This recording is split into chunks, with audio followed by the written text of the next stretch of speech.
Hello, Internet Land. This is the Mother Brain, and we are back for our latest movie reviews for the summer of 2014. We're here on Coast Blog and on the YouTube channel. And we're going to do something a little bit new and different, as you could tell. We are going to do a podcast format as opposed to shooting a video review. Basically, because I've had a very busy summer, life changing situations, work related matters had taken precedence in terms of the way things have been going as of late. So rather than trying to take the time and effort into doing another video, I figured why not do it in podcast form? And I've seen enough films this summer to give you a pretty decent review on what I've seen thus far. And in case you missed it, check out our Teenage Mutant Ninja Turtles movie review, which myself and Otto and Smart Central had covered earlier this month. And you can check that out right now on the Coast Blog page and on our YouTube channel.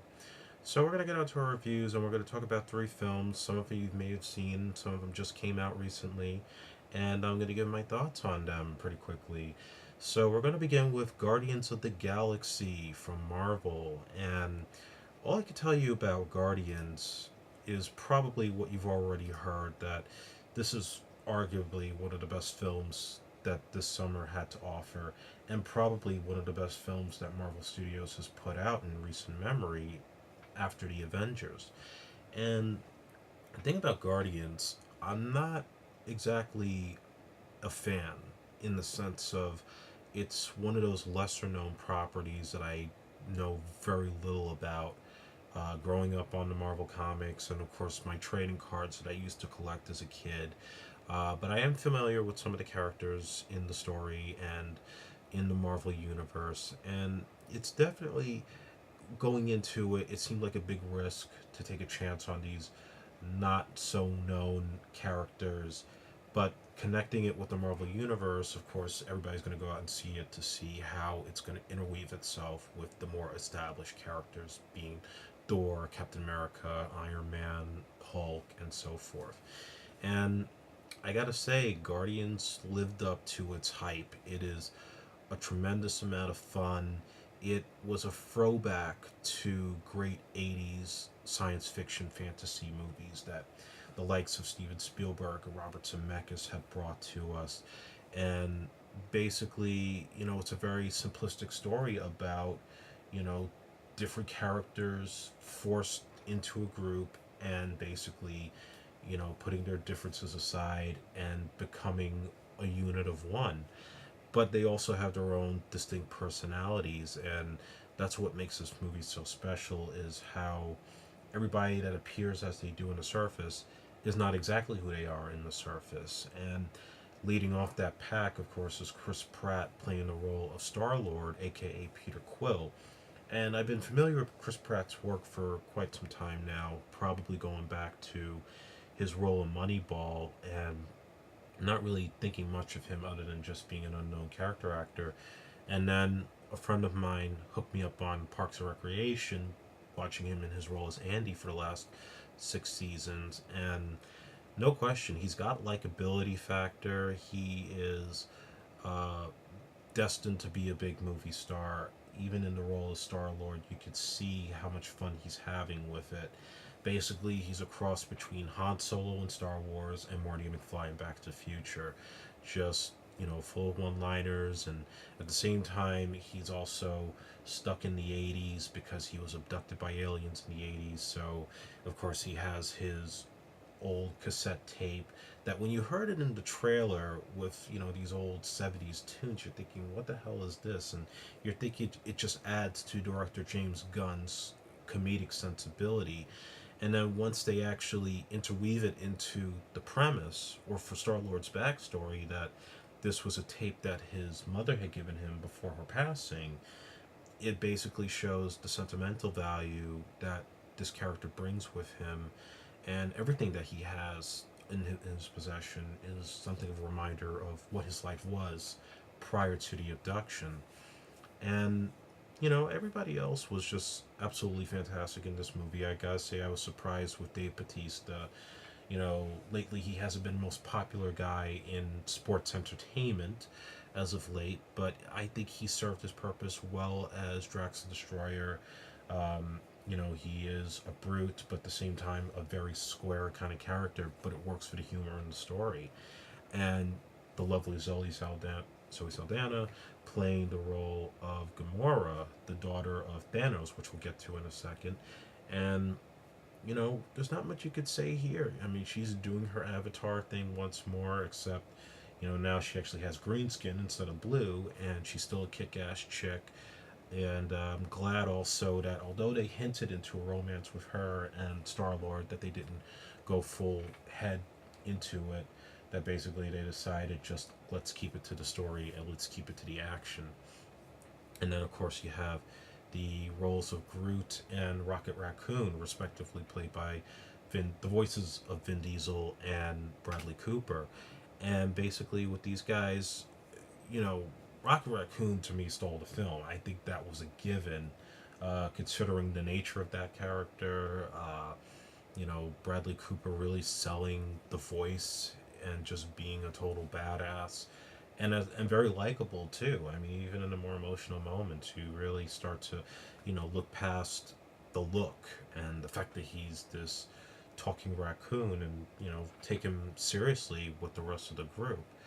And the Groot character, pretty much, he's like the ET of the story. Some might say it's a throwback for Vin Diesel playing the role of the Iron Giant, the voice of the Iron Giant from the underrated 1999 cartoon movie. Um, doesn't say much, just I am Groot. And basically, he is the heart and soul of the film. And he's obviously caught on, especially if you've seen the ending of the film. I mean, there's no doubt he definitely is one of the most memorable characters in the whole story. And the rest of the characters from there were kind of a little bit forgettable, except for Michael Rooker. He was probably the most fun to watch. As I can't even pronounce his name right now, but basically the alien renegade that abducted Star Lord as a child, and there's some good stuff there. Glenn Close making her appearance, John C. Riley, serviceable. Benicio del Toro reprising his role as the Collector from the ending of Thor: The Dark World. So basically, it's like what I came out of it was I can't say I really loved Guardians, but in terms of making it feel like a totally separate movie from the rest of the Marvel Universe, it was a lot of fun. And you forget it's a Marvel movie minus the intro the introduction of Thanos, who we've discovered as of Comic Con was played by Josh Brolin. And while he doesn't make a major presence in the story, he's there. And I gotta say, I was shocked when I heard it was going to be Brolin, but it makes sense with the voice, the jawline, and he's going to become a bigger threat for all the Marvel characters going forward into the remainder of Phase 2, going into Phase 3 of Marvel's big plan to take over the box office for good. I've got mixed feelings about that one. So I'm going to give Guardians 3 stars. I should rate it higher. I think on a second viewing, I would appreciate it more. Um, I guess I had fun watching it. It was different. It was definitely worth the wait for the end credit scene with a certain duck. But overall, it was a movie that I think I can appreciate more on a second viewing, and perhaps it's going to be one of those movies everybody's going to talk about for years to come. It could well be this generation's Ghostbusters, hopefully, for these kids. Next up, we got The Expendables 3, the third installment of Sylvester Stallone's magnum opus of 80s action stars doing their little We Are the World act. And basically, in a nutshell, I had fun with this movie. Now, let me just step back for a moment. My first movie review was on The Expendables 2, and I gave that a pretty high rating for how fun that film was, and bringing in new characters with Van Damme and with Chuck Norris in play. Here, now all of a sudden, the scope has gotten much wider with the inclusion of Wesley Snipes and Antonio Banderas and Mel Gibson playing the villain, and Harrison Ford looking, like my grandpa. And You know, the film clearly it's got its critics, as did the first two movies did. You know, it's again another one of those movies you check your brain at the door and you just enjoy the ride. Unfortunately, this film has obviously gone through its challenges at the box office due to piracy and some would say franchise fatigue, as well as the fact that it was rated PG 13, which was a step down from R. Now, my criticism about the second film was the fact that it was shot for PG 13, and because the fanboys online complained about that, they decided to go to R. However, all that Stallone's people did was take some computer generated blood and slap it all over the movie wherever they could just to guarantee the R rating. Here, I'm fine with the PG 13 rating because, to be honest, the intensity of the action is so just insane, especially in the final third act, which was Stallone's way of trying to top the entire 2 hour premise of the raid. It really pushes the boundaries of where PG 13 could go and certainly could begin a debate about the nature of PG 13 and if they should just do away with the rating system and revamp it altogether. But I didn't mind it. I thought it was intense for what it was. Now, the big thing about this movie, aside from the rating, was the fact that the premise involves Stallone's character, Barney Ross, rediscovering his former partner and co-founder of the Expendables, played by Gibson, is alive and well and running weapons all across the world. And when one of their members goes down, Stallone decides that his team is just too geriatric to continue forward and decides he's got to hire a brand new team, mostly considering consisting of MMA stars such as Ronda Rousey and Victor Ortiz, Kellen Lutz, and a number of other UFC, Bellator stars of now.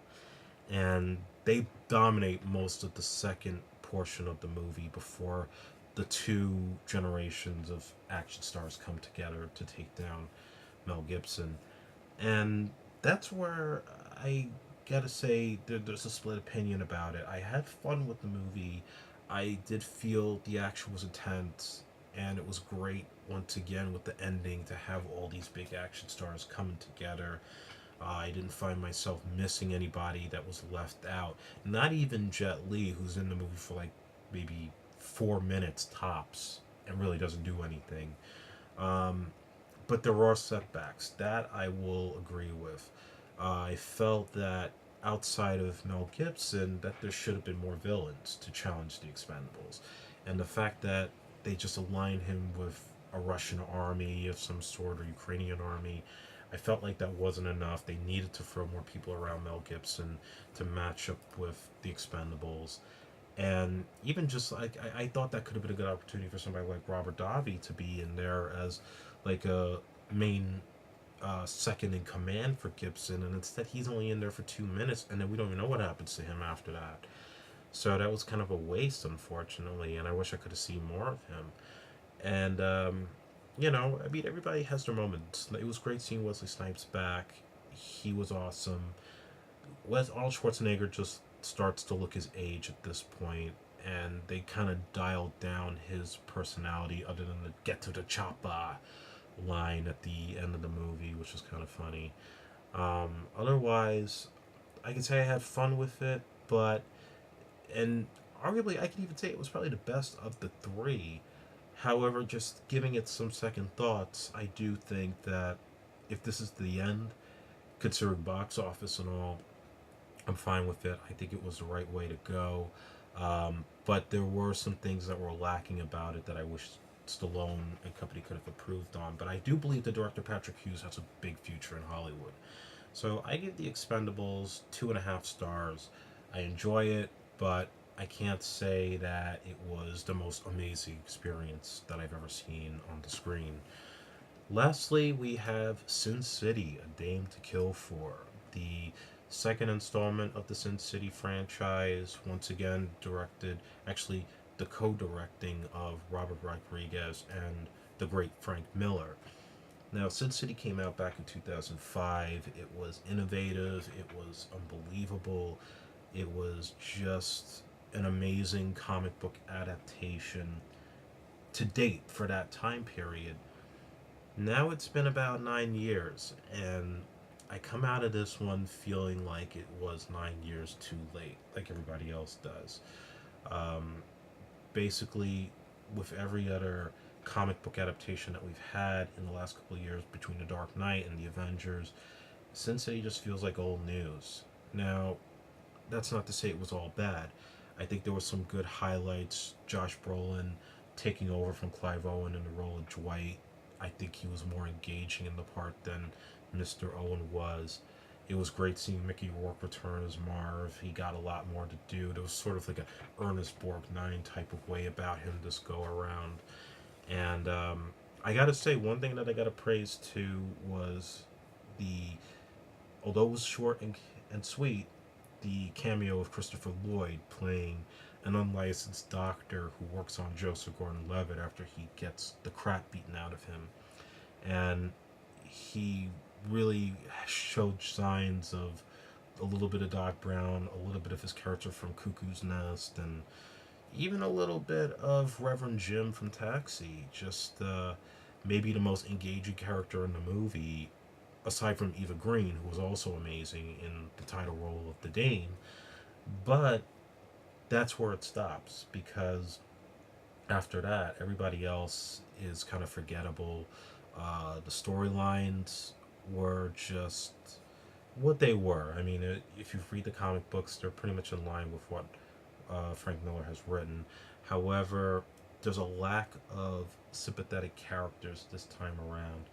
You know, there's just the fact that you see what happens with the Nancy character played by Jessica Alba going after revenge against Senator Rourke for the death of the Hardigan character, once again played by Bruce Willis in Obi-Wan form.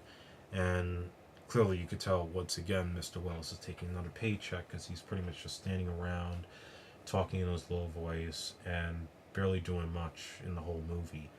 And everybody seems to be going with like this Batman, Christian Bale type of tone.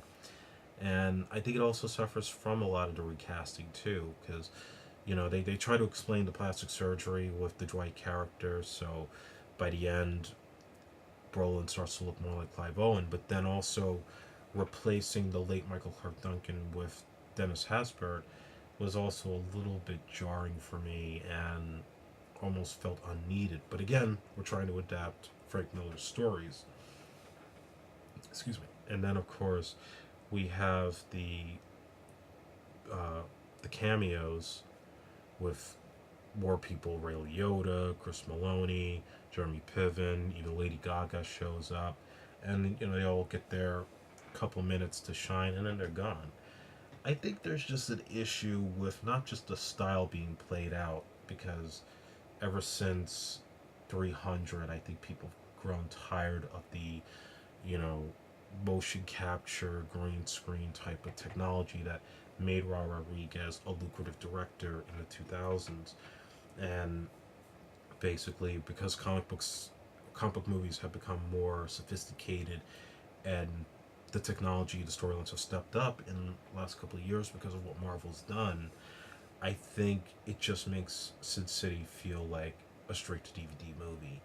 And I don't know if it's Rodriguez still chasing after Grindhouse and trying to prove a point that Grindhouse was supposed to work, because there's something very soulless about this entry of Sin City. I mean, people were hyped up about it after the first film, and then something just happened. I just think the long wait, the change in the way movies are being done now, and just, you know, the storylines just being so hollow and not as interesting this go around, I think it just made the movie that much disappointing.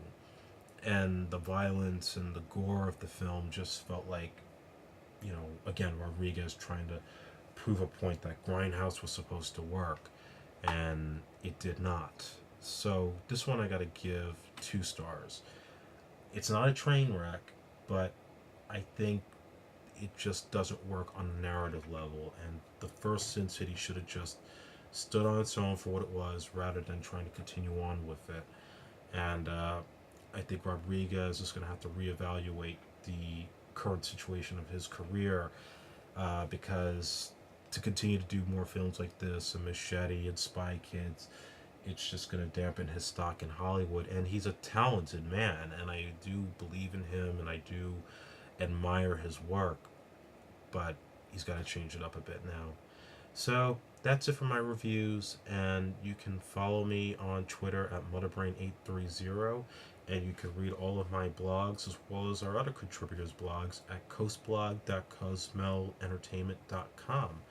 And hopefully, I will be seeing you guys very soon.